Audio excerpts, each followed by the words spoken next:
Hello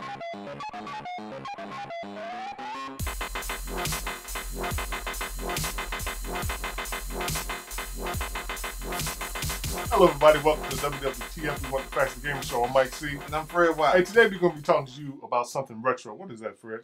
It's called the Retro VGS. It's a new game system out on Kickstarter. It actually looks like a Jaguar.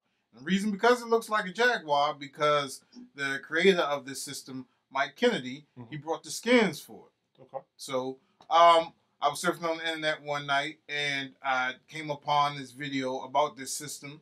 And I said, hey, look, we got to do a show about this. And who better to do the show with but then our good friend Harold Rennie. Thanks for coming on the show again, man. Hey, guys. Thanks for having me once again, as always. Now, this system, will it work in today's market of systems that's out right now? I don't think it has a slight chance. The reason is that after reading into it, they're making their own unlicensed games that are based on 16-bit variety of games. Like one of the games listed was actually an unreleased game on the Super Nintendo called Super Noah's Ark 3D, which can also be bought on Steam at the moment as well. But they're looking, from the way I read it, they're looking to take just custom-made 16-bit unlicensed games and throw them on a console to let people play. For a while, on all these shows, I've been screaming about how you put in a game and it doesn't work right away, and you have to do so many hours of downloading. For instance, the Batman game that I got, I had to wait 4 hours until I can play that game. I've talked to other people, they had to wait like an hour to 30 minutes, and it's just ridiculous. But this game system, when it comes out, I'm definitely going to get it, but I think that if they do it right, it will be a market for it.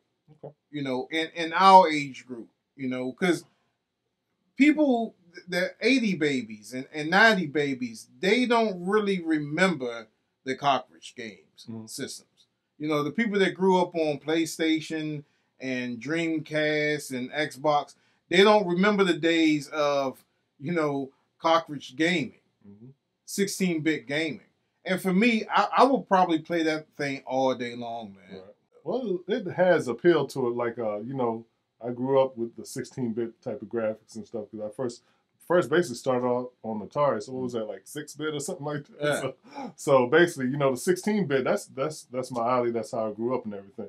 It does have a certain appeal, but I'm still a little iffy up on it because, you know, you like the games now, but I do like that plug and play type of thing you could get because, you know, as far as your downloads and stuff, waiting for everything to be uploaded, has to have an internet connection.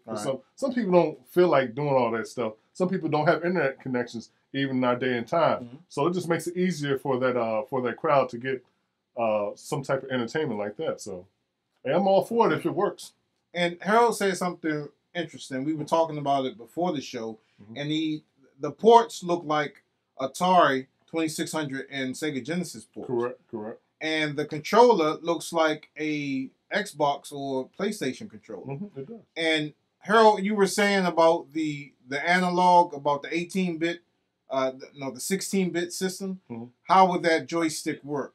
Well, the way the ports look, of course, it has the 2 USBs, and then it had the 2 9-prong things, which is the same for the Atari and the Sega Genesis controller. And you could actually use the Sega Genesis on an Atari controller and play the game. And you can use the Atari joystick on a Genesis. You can play Sonic the Hedgehog with the joystick. I've done it. It works. Surprisingly decent for having an analog joystick. But you know, obviously these games are going to be very basic controls, but the controllers that they're showing with your 4 buttons and then, you know, you got your 4 triggers, 2 analogs, and your D-pad.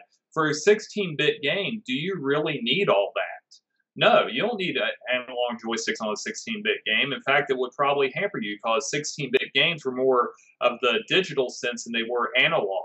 How would they market this system in today's market? They're going to have to find an older audience that knows about this genre, and they're going to have to find people willing to experiment because on this system, obviously non-licensed games are going to be made. You're going to have some homebrews being made. there might even be some hacks of some 16-bit games get put on there.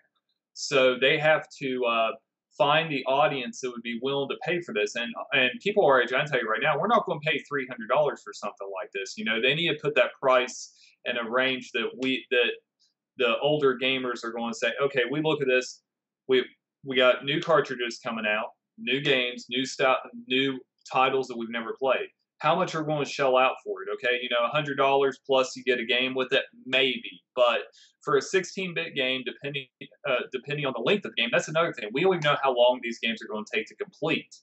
So they need to find a way to appeal to the older generation, because the younger generation, they're stuck on Call of Duty, they're stuck on Halo, they're stuck on League of Legends. They're not going to go back because they're like, oh, the graphics don't look good. It's going to be a bad game. You don't need good graphics for a good game.